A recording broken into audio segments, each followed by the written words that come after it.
safe to get started. Please use the chat. I've seen some folks dropping notes in there. You're welcome to use the chat feature throughout this webinar.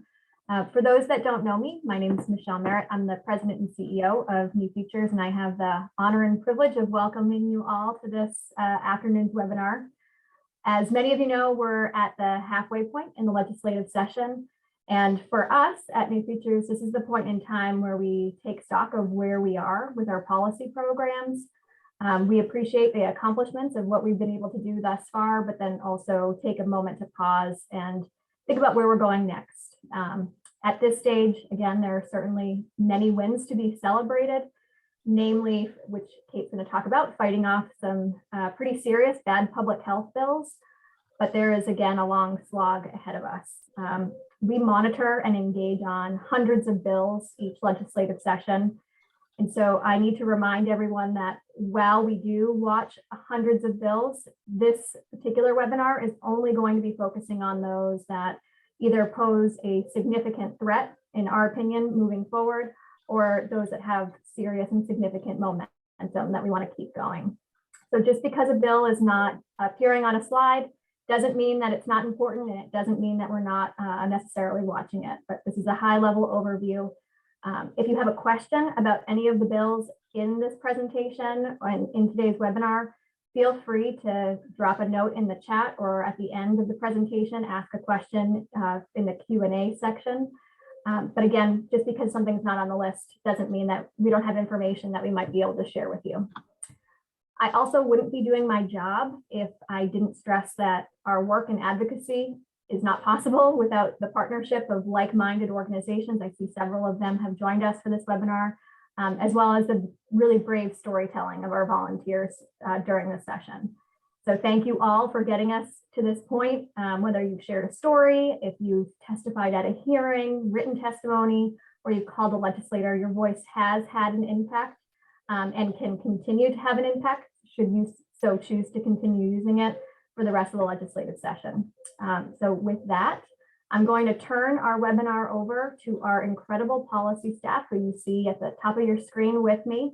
And we're going to start with a rundown of our campaign for a Healthy New Hampshire. It's going to be done by our Vice President of Advocacy, Kate Fry. So I'm going to turn it over to you, Kate.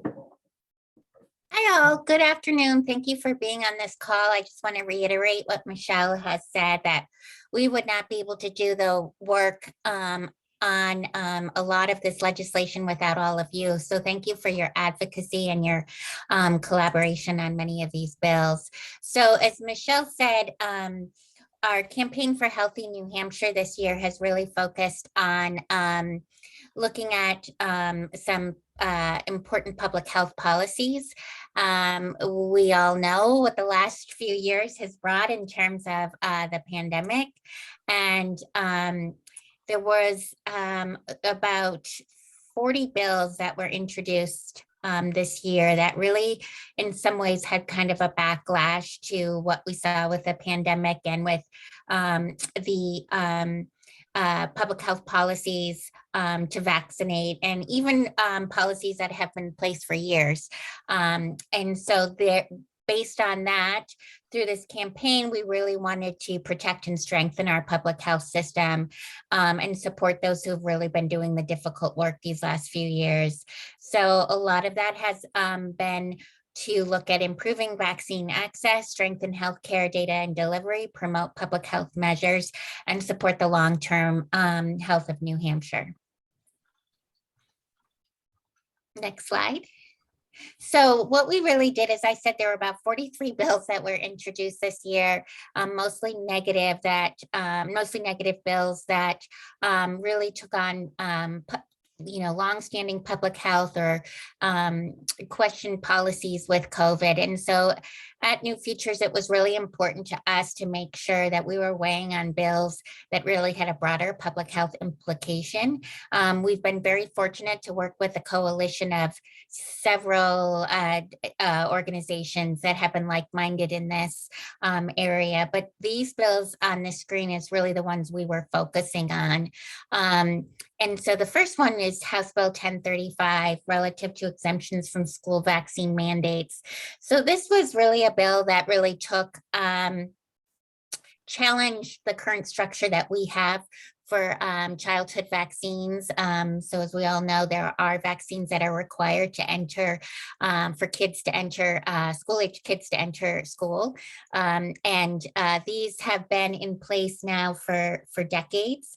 And we've been fortunate that we've been able to eradicate several diseases because we have proven vaccines. So we're not talking COVID, we're actually talking mumps, polio, meningitis, things like that. So what this bill did was pose to add a conscientious exemption for families who would choose to have kids vaccinated when they started school. So this meant that they could just decide that they did not want their child vaccinated for conscientious reasons.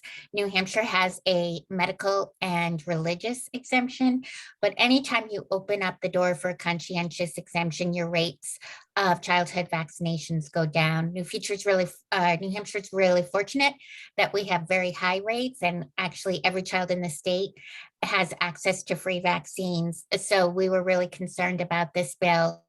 This is where we've had some good news. This was heard in the House Health and Human Services Committee. It was amended quite a bit so that we didn't have the same concerns. It just took the notary out of the religious exemption part of the law, but it did not add any language that would present a conscientious exemption.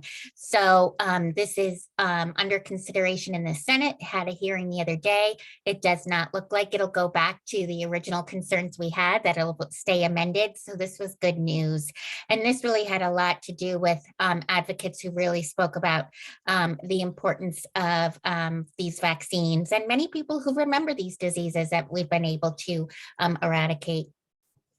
HB 1210 relative to exemptions from vaccine mandates, this was similar. This was adding a conscientious exemption, but for in the workplace and any business or government organization that accepted public funds, including university and colleges. We continue to be concerned about this bill. It did pass the House. It is making its way over the Senate. Again, anytime you add a conscientious exemption, your rates go down. And what's troubling with this bill is it does impact healthcare organizations who several have a mandate for vaccines under the federal law, and conscientious exemption is not in that law. So we will continue to advocate opposed to this bill in the Senate. House Bill 1606 is making the state vaccine registry an opt-in program. This was heard in the House, and it did pass the House. There was an amendment, but it's still just as concerning. Anytime you make the vaccine registry an opt-in program, you're really at risk of losing participants in that program. Healthcare providers have said how important a tool this is to help families keep track of their vaccines, but also be able to provide timely and cost-effective care to children in particular. So we are very concerned about this bill as well. It did have a hearing in the Senate last week. A lot of providers spoke about the concerns of this bill, so we will continue to oppose this. SB 288 was a bill that we also had concerns in the beginning. It would prohibit automatically requiring the COVID-19 vaccinations for schools or childcare agencies. The department has said consistently that they have no plans to do this. And so we were just concerned with this coming right out of the gate. And so we were fortunate that this bill was amended in the Senate to have it as a study committee to really understand what the process is to add a childhood vaccine to a schedule. It will make its way over to the House. We will have to look at this closely, that it's not amended further. And then lastly, the last bill we were very concerned about with SB 374 relative to the to the COVID vaccinations. This bill had several components of it that were troubling and would undermine public health. And this was voted interim study in the Senate. So this is a bill we do not have to worry about the rest of the session. So I just want to thank everyone who's helped us advocate. And as we continue forward, we will really be focusing on House Bill 1210 and House Bill 1606 under our campaign.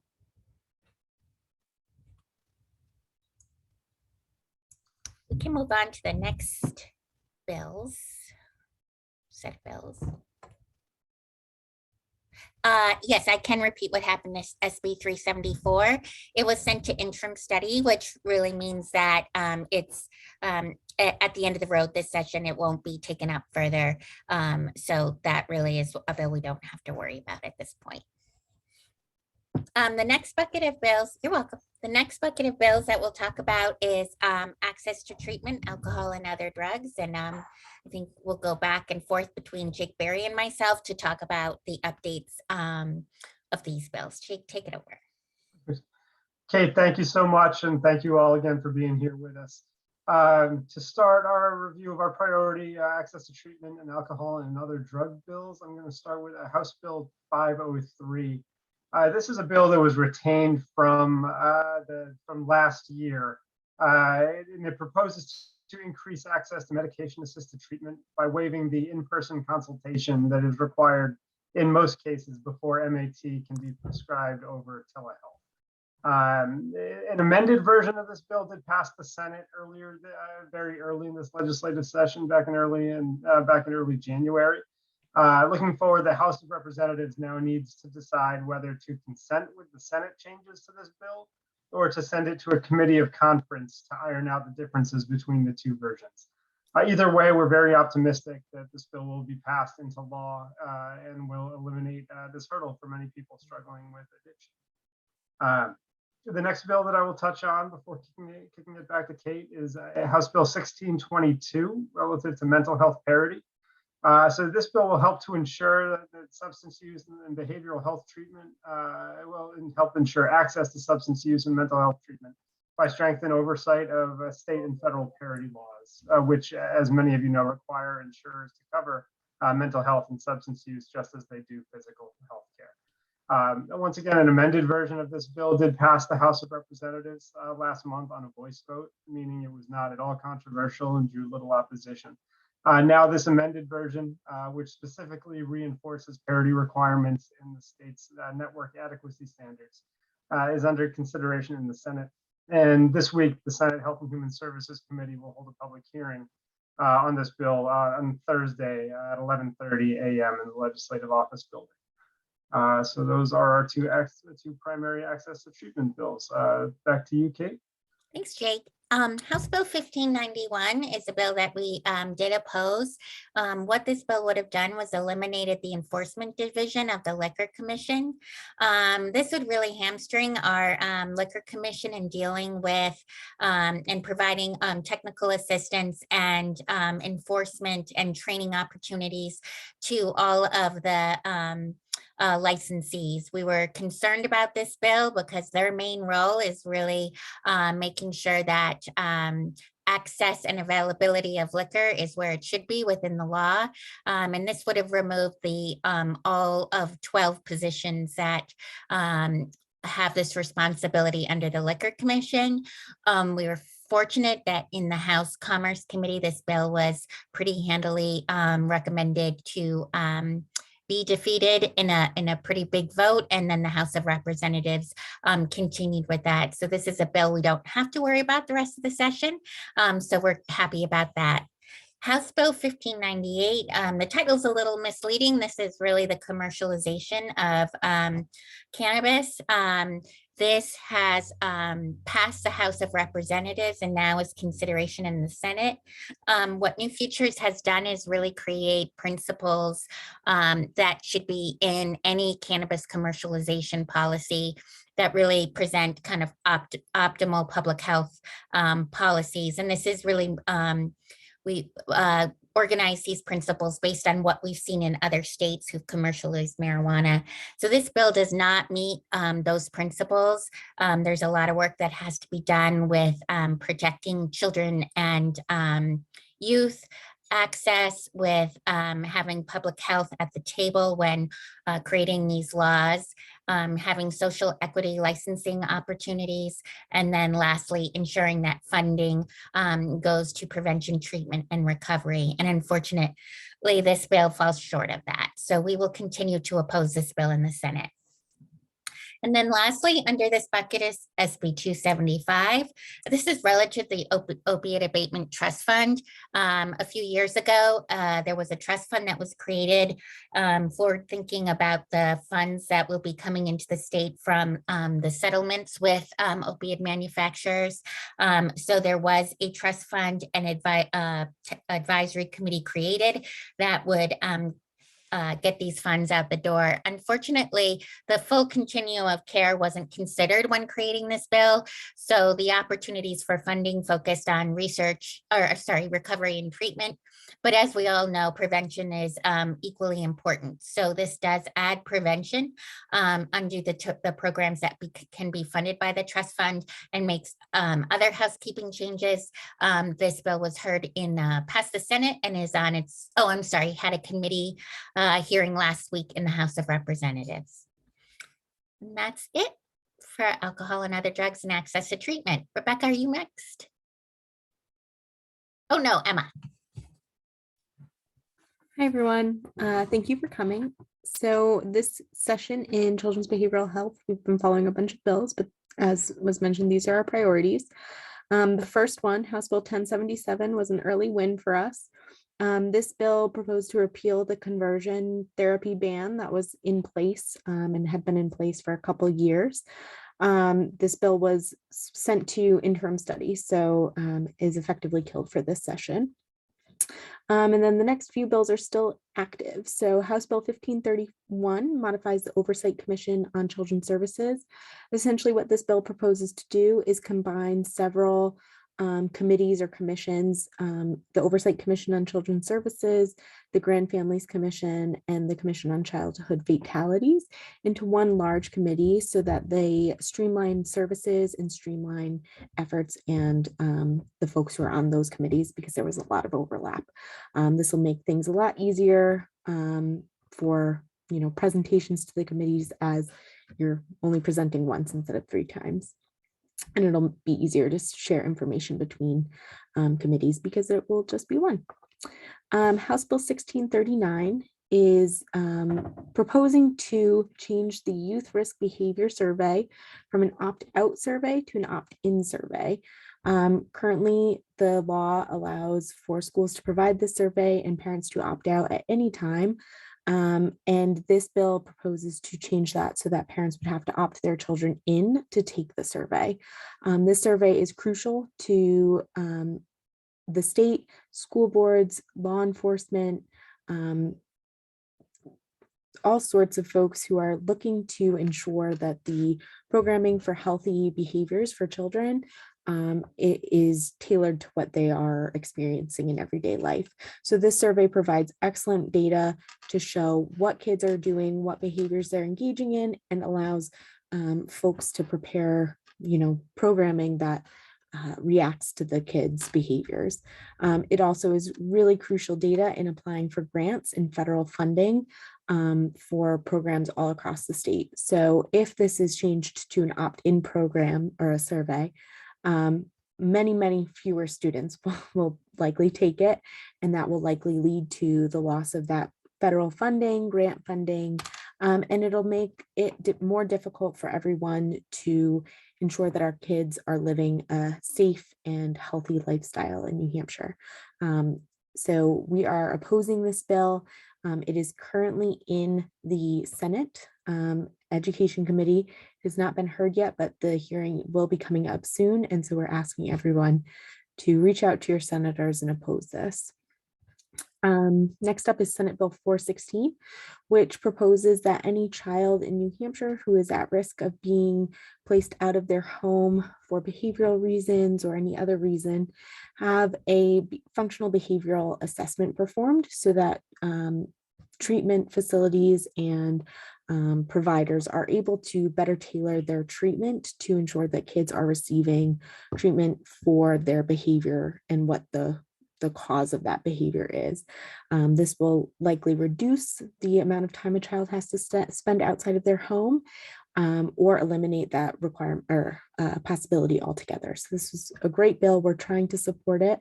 It is currently in the House Health and Human Services Committee and will be heard tomorrow morning.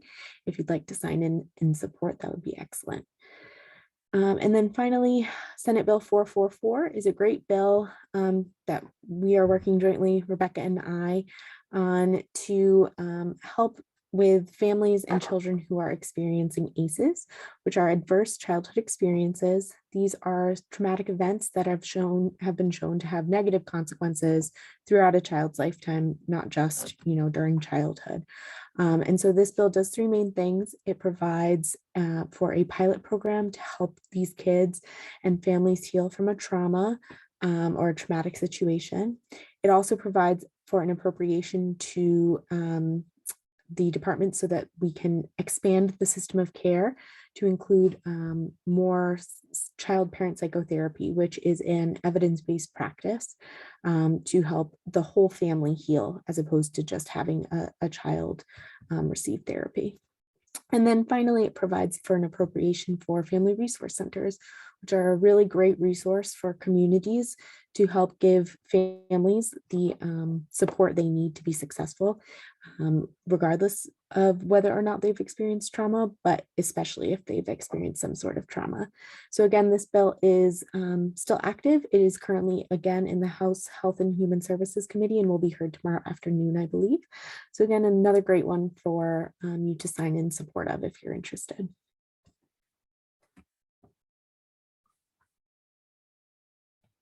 Great, thanks, Emma. I always like when our work overlaps. So hi, everyone. I'm excited to talk a little bit about early childhood bills. I feel like I have a little bit of positive news and a big ask for advocacy. It's been a busy week. So I'll start with Senate Bill 144.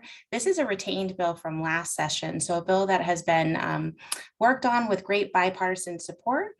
So this bill essentially creates a pilot program that changes our child care scholarship from attendance-based billing to enrollment-based billing. And that really is important for both providers and families because it creates a consistent expectation of how much a family will have to pay. And it allows for providers to have a more predictable estimate of the number of families that are on scholarship. So the pilot program is actually ongoing right now with the Department of Health and Human Services. So that is wonderful. The goal is that the bill is still needed because the bill not only directs the department to create the pilot, but it also directs the department to include the estimated appropriation of this change if it were made permanent into next year's agency budget. One of the big challenges we had last session was we didn't know how much a permanent change like this would cost the state. So this is really a fiscally responsible way to look at a really important policy change. So the ask is this bill is being considered right now in House Children and Family Law.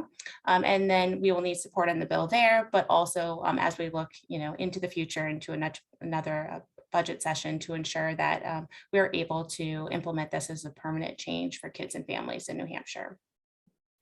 The next bill is Senate Bill 407 and House Bill 1536. So these were two parallel bills.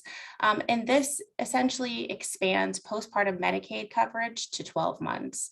Nationally, we know this is a really important policy change. The first year after having a baby is an especially vulnerable time for a child, but also the mom. So this was just ensure that new moms are not losing health insurance 60 days after the birth of a child, that they remain in continuous care with their provider. It not only has really important health aspects to it to ensure that moms do not suffer from preventable health conditions because they don't have access to care, but also is really important for mental health treatment. We know from our 2020 DCYF report that a number of infants are in out-of-home placements. Often that's because parents don't have the services that they need. So this bill not only helps when we think of maternal health, health, but child health, and also really strengthens that idea and commitment that the state has to ensuring every family is together, thriving, and well.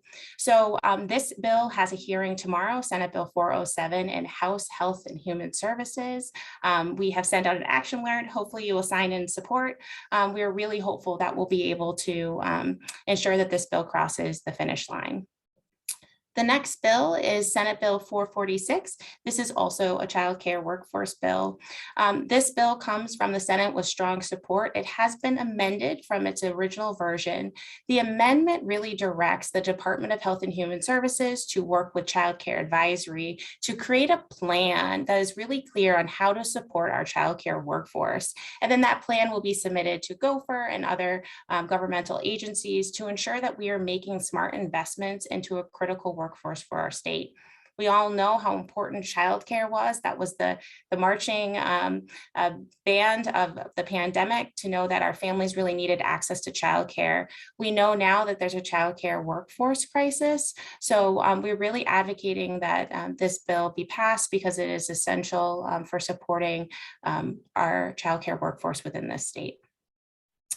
The last bill is Senate Bill 446 does have a hearing tomorrow as well in House Children and Family Law at 1:30. So please sign in support for that bill. And the last bill, unfortunately, is Senate Bill, not unfortunately, but Senate Bill 453 that unfortunately was defeated in the Senate. This bill would have created a statewide pre-K program. So again, it was a great effort and discussion around the needs of pre-K within our state. New Hampshire does not have publicly funded pre-K for all kids. So while this bill was defeated, that we are still committed to advocating that all children have access to childcare and pre-K as they desire and they need within the state. So thank you all for your support. There's a question in there about how many states have public pre-K. I do not know that off the top of my head, but I'm happy to provide that information to you after the webinar. Thank you very much. And next up is Jake. Okay, thank you, Rebecca. So we're now going to move on to our health priorities. Starting with House Bill 103 and Senate Bill 422. Both of these bills relate to Medicaid dental benefits, and I'm thrilled to report that both of them do seem to be moving forward. Let me see. We know that oral health is a critical component of overall health, and these bills would improve overall health by providing Medicaid insurance coverage for preventative services, including cleanings and fillings, among many other services for individuals who don't currently have dental coverage. So after there's been many years of work to establish this benefit in the state, and thanks to the work of so many, both of these bills do appear to be moving forward. House Bill 103 has passed the House twice in recent months with strong bipartisan support, and is now being considered in the Senate Health and Human Services Committee, which held a public hearing last week. And Senate Bill 422 passed out of the Senate unanimously and is now being reviewed in the House Finance Committee. So both of these bills have a lot of momentum behind them, and both the House and Senate are now on the record supporting Medicaid dental services. So the real question remaining is which of these bills will be the final vehicle to pass into law, and what will it look like in its final form? We'll know more about that in the coming weeks, but it appears we're on a good track. So after that, on a less positive note, a number of the reproductive health bills, Senate Bill 399 and Senate Bill 436, have stalled or died this session, unfortunately. Senate Bill 399, which would have repealed the state's 24-week abortion ban, has been laid on the table in the Senate. And Senate Bill 399, which has passed the Senate and remains under consideration in the House of Representatives. But it has been amended to a less impactful form that it clarifies the state's ultrasound requirements that were put into place last year. Similar bills, House Bill 1673 and 1674, have met with a similar fates in the House of Representatives. But one piece of good news relative to reproductive rights is House Bill 1609, which proposes to add a critical exemption to the state's abortion ban for fetal diagnosis. This bill has passed the House of Representatives and is up for a hearing tomorrow in the Senate Judiciary Committee.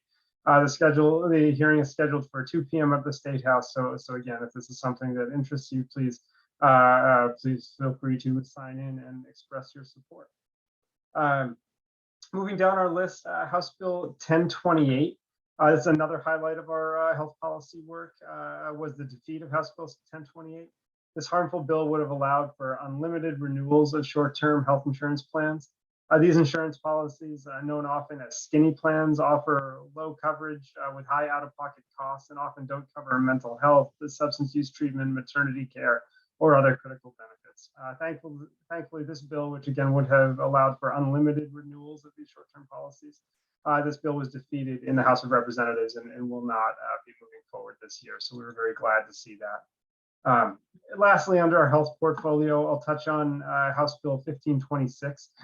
This is a bill that we strongly support that would increase access to healthcare by expanding eligibility for the state's in and out medical assistance program. This important program serves individuals and families that meet all the eligibility requirements for Medicaid, but they earn a little bit too much money to qualify. The income limits to qualify for the in and out program haven't increased in decades. So this bill would have increased the income, increased access to the program by raising these income limits. I'm happy to report that the bill did pass out of the House of Representatives last month with strong bipartisan support. And it will be moving forward again in the Senate Health and Human Services Committee, which is scheduled to hold a public hearing this coming Thursday morning. So I think those are all of our health bills. If we can move on to the next slide. We'll be getting there. We are. All right. So related to many of the equity and advocacy bills that we have been following, there were two bills, Senate Bill 304 and House Bill 1576, that would have repealed the ban on so-called divisive concepts that was included in last year's budget. Many of you will recall that the budget did include a language that banned teaching and training of these so-called divisive concepts, including race and gender. We're very concerned that this ban will have a chilling effect, really stifling important discussion around diversity, equity, and inclusion in our state. These two bills did propose to repeal those bans. Sadly, neither bill is going forward. The Senate version 304 was voted down earlier in the session, and the House version, House Bill 1576, was laid on the table, meaning it has stalled and is not likely to advance further. Fortunately, the House did defeat one bill that we strongly opposed, House Bill 1313, which would have extended the divisive concepts ban to colleges and universities. Thankfully, that bill was defeated back in January. And then on the advocacy front, many of you know that New Futures has been working for several years to push for virtual participation in the legislature through Zoom or other video conferencing technology. House Bill 1014 would have allowed individuals to participate and testify virtually before public bodies, including town boards and committees. Sadly, this bill was tabled and again will not be moving forward. There are several other bills looking to open up public bodies more to virtual engagement, but for now it appears that the state legislature at least will not be offering a virtual option for testimony this year. Certainly, even as COVID continues hopefully to recede, virtual engagement remains a critical equity and advocacy issue, and we will certainly continue to push for this in years to come, and would be glad and eager to work with you. So with that, I think that brings us to the end of our legislative review. As Michelle said in our opening, we really can't thank you enough for your advocacy in the first half of this session. As you've heard today, your voices, your calls, your emails are really making a difference. So far, we've been able to push forward some important public health bills, and we've been able to beat back or defeat some really, really harmful proposals. So thank you for everything that you have done. But as you know, as you've heard today, our work is far from over. We've really just crossed the midway point. Again, as you've heard throughout many of our the most important, highest priority bills related to the health and wellness of our state are still up for consideration. So we would love to continue to work with you, love to continue to help get your voices before our legislators who need to hear from you so desperately. So with that, if you are looking for more information about any of these bills, they are available on our website, as well as instructions for how to sign in on bills or testify or make calls and so on and so forth. And of course, our staff is available at any time to work with you to make your voices heard. So with that, as we conclude, I'd love to open it up to questions. If there are any questions remaining on these bills or others that are on your mind, please put them in the chat, and we'll try to get to them.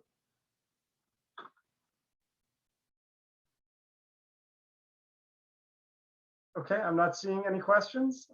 So with that, I want to thank you all again for joining us this afternoon. Thank you all again for all that you have done, and thank you for all that you will be doing in the weeks to come. We look forward to continuing our work together. Thanks so much.